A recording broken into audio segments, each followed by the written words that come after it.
sekarang kan lebih lebay lagi ya dramanya tuh. Ditembak sama siapa? Sudirman, nggak bisa duduk. Kenapa Dirman? Kenapa? Coba majelis hakim dia nggak bisa duduk deh. Saya saksinya. Pada waktu di Bandung, si Ai pernah diperiksa, Rudiana pernah diperiksa oleh Irwansum bersamaan dengan Sudirman. Dari pagi sampai malam, Sudirman tenang-tenang aja main gitar, main ini. Nggak ada, sakit. Coba nggak bisa duduk. Nih gemeteran nih. Overacting. Nah, sebenarnya sulit ya untuk berkomentar ya. Selama ini kan Sudirman ini kan dianggap sebagai saksi mahkota bagi kepolisian tahun 2016 yang lalu.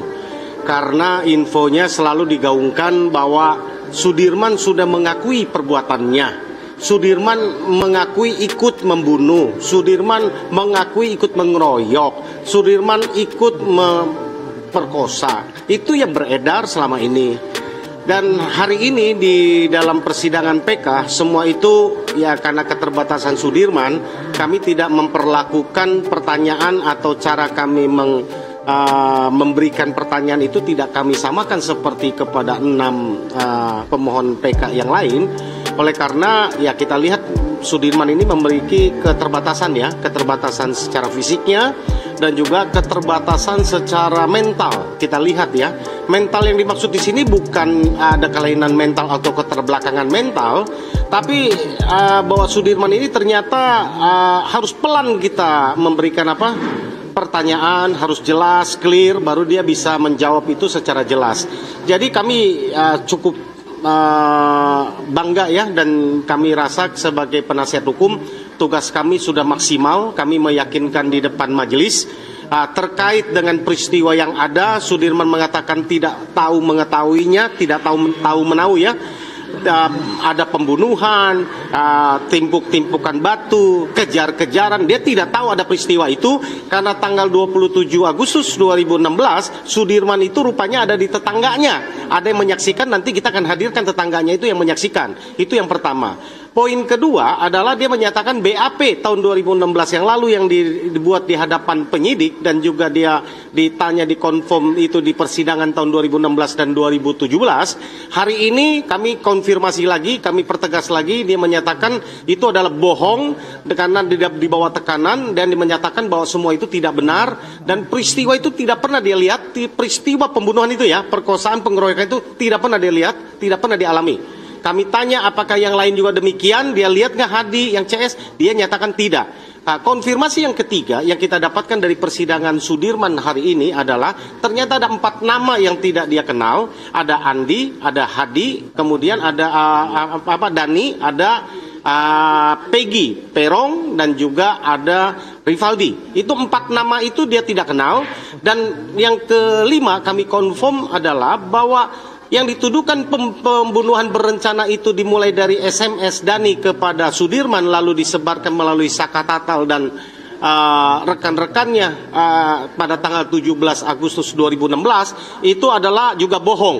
Oleh karena satu terkonfirm dia tidak mengenal Dani. Dia juga mengatakan Dani itu dia tidak pernah dengar sama sekali. Tadi dia sampaikan ya. Jadi itu fiktif dan tadi Bu Hakim mengkonfirmasi apakah ada SMS tanggal 17 Agustus kepada Sudirman tentang ajakan untuk melakukan pengeroyokan, pembunuhan yang lain. Sudah dijawab tidak ada. Handphonenya pun dalam penguasaan penyidik yang selama ini kami sampaikan bahwa di dalam bukti yang dihadirkan oleh penyidik di dalam persidangan tahun 2016 lalu terhadap Sudirman itu tidak pernah dihadirkan. Di mana bukti SMS-nya, apa kata-katanya dari Dani, nomor Dani berapa nomornya, itu tidak pernah dihadirkan. Dan memang kalau nomornya fiktif mau dihadirkan apa? Terkait barang bukti, kami tadi sudah confirm ya terhadap bambu, ternyata bambu itu dipotong baru digergaji tanggal 31 Agustus 2016, kan hebat. Dugaan pembunuhan adalah tanggal 27 Agustus 2016. Barang bukti berupa bambu itu yang dikatakan menusuk memukul korban itu baru digergaji tanggal 31 Agustus 2016. Begitupun batu Ya ternyata atas ditunjuk oleh penyidik dan diambil juga oleh penyidik dan itu bukan disita dari Sudirman. Tadi Pak Ian juga mengkonfirmasi tentang botol, tentang alat bukti lain itu ternyata bukan dari Sudirman. Kalau dalam berita acaranya disita dari Sudirman, tadi sudah terkonfirm itu bukan. Itu sih yang penting ya. Yang kemudian yang paling penting lagi selama ini seperti yang tadi saya sampaikan Mbak Rati ya, bahwa ada dugaan bahwa Sudirman ada latar belakang mental yang kurang yang selama ini kita dengung-dengungkan. Sekali lagi itu tidak betul ya. Kami masyarakat bisa lihat itu sendiri. Kan kami kemarin karena belum bertemu dengan Sudirman, setelah bertemu ya kami koreksi, kami katakan itu tidak betul. Memang ada kelambatan dia dalam berpikir, ada kelambatan dia dalam mental. Ini nggak bisa ditekan karena begitu tekan sedikit dia gemper. Kalau dalam bahasa Sundanya gemper itu ya ada ciut ya. Lalu dia mengatakan yang tidak. Yang lain tadi dia tunjukkan ada banyak luka bekas penganiayaan tahun 2016. Ya, dia tunjukkan ada luka di punggung, luka di di badan, ya tangan dan juga di kepala dan juga di leher bekas sudutan rokok. Tadi kami perlihatkan dan memang kami masih lihat itu bekasnya masih ada. Ya, kami tidak korek ya kepada apa yang terjadi ketika peristiwa Peggy. Kami anggap ya sudahlah. Kami hanya penting bahwa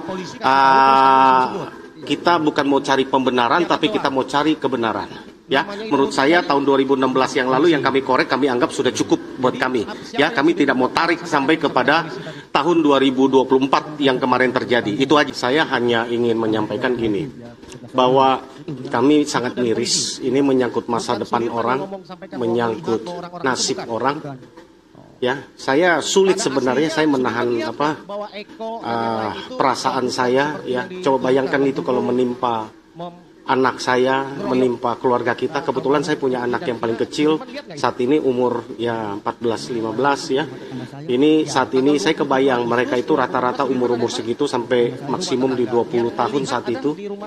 Kalau itu menimpa kita atas apa yang tidak mereka lakukan berdasarkan fakta-fakta tadi, ya, maka menurut saya ini puncak dari PK kami. Kalau selama ini selalu ada informasi bahwa Sudirman mengakui, maka nggak semua terpidana mengakui tidak terlibat.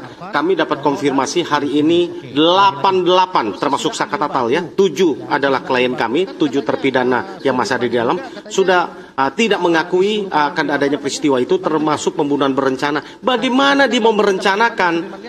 Lihat orang yang kayak begitu yang tadi kita tampilkan lewat pribadi Sudirman. Bukan kita mau merendahkan ya.